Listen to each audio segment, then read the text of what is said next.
किसान साथियों नमस्कार। स्वागत है आपका इस नई वीडियो में।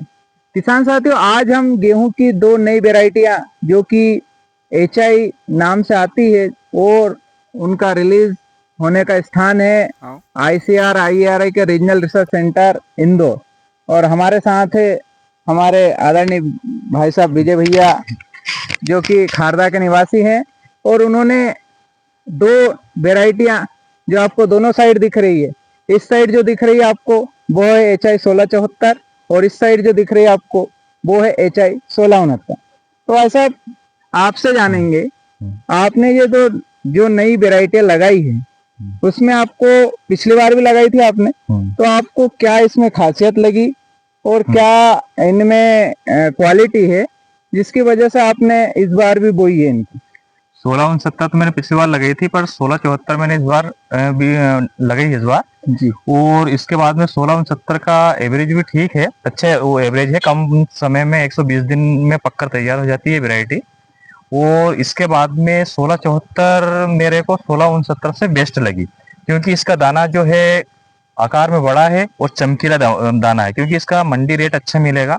जबकि 1669 जो वैरायटी है उसका दाना हल्का सा मीडियम साइज है, तो इस कारण से इस समय मंडी रेट कम मिलेगा। बाकी 74 का मंडी रेट अच्छा मिलेगा। इसके बाद में इसका ग्रोथ जो होती है 1674 की अच्छी है रहती है। वैसा जो दो वेराइटियां हैं उसमें आपने जैसे स्टार्ट करते हैं बेसल डोज में कौन कौन से खाद का प्रयोग किया था आपने इसमें?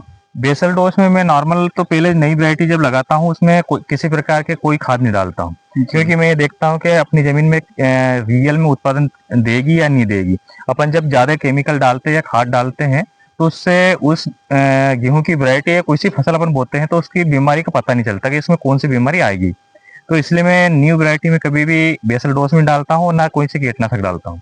जी, तो भले ही उत्पादन थोड़ा कम मिले लेकिन वो इस वेराइटी का पता चल जाता है कि इस वेराइटी में रोग प्रतिरोधक क्षमता है, रेजिस्टेंस पावर है या नहीं है। क्योंकि अपन जब अगली बार अपने कम मिलती है और जब अपने पास जब ज्यादा वैरायटी जब हो जाती है तो अपन बहुत बड़े क्षेत्र में लगा देते हैं, और जब बड़े क्षेत्र में लगा देते हैं और उसमें अगर कोई सी बीमारी आ जाती है तो अपने को नुकसान ज्यादा होता है।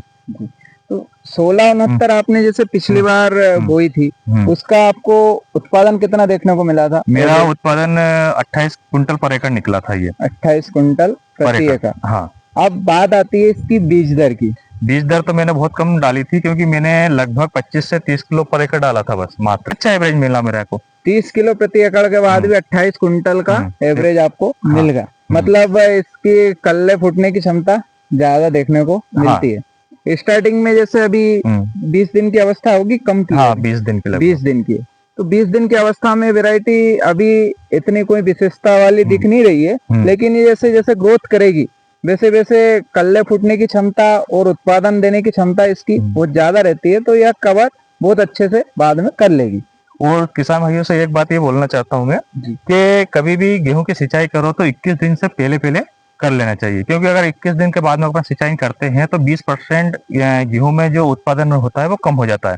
फिर अपन बोलते हैं कि यार उत्पादन कम निकला, और तो इस कारण से क्या रहता है, किसान इस बात पे ध्यान नहीं देता है। 25 दिन में सिंचाई करता है, कोई 28 दिन में करता है, तो ये गलत है। क्योंकि इसमें एक जड़ निकलती है, क्राउन रूट एक जड़ निकलती है, वो 20 दिन का लगभग निकलती है।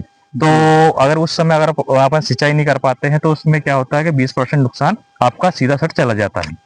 तो ये आपको विशेष ध्यान रखना है, नहीं तो आप फिर बोलोगे कि यार ये वैरायटी उत्पादन नहीं देती है।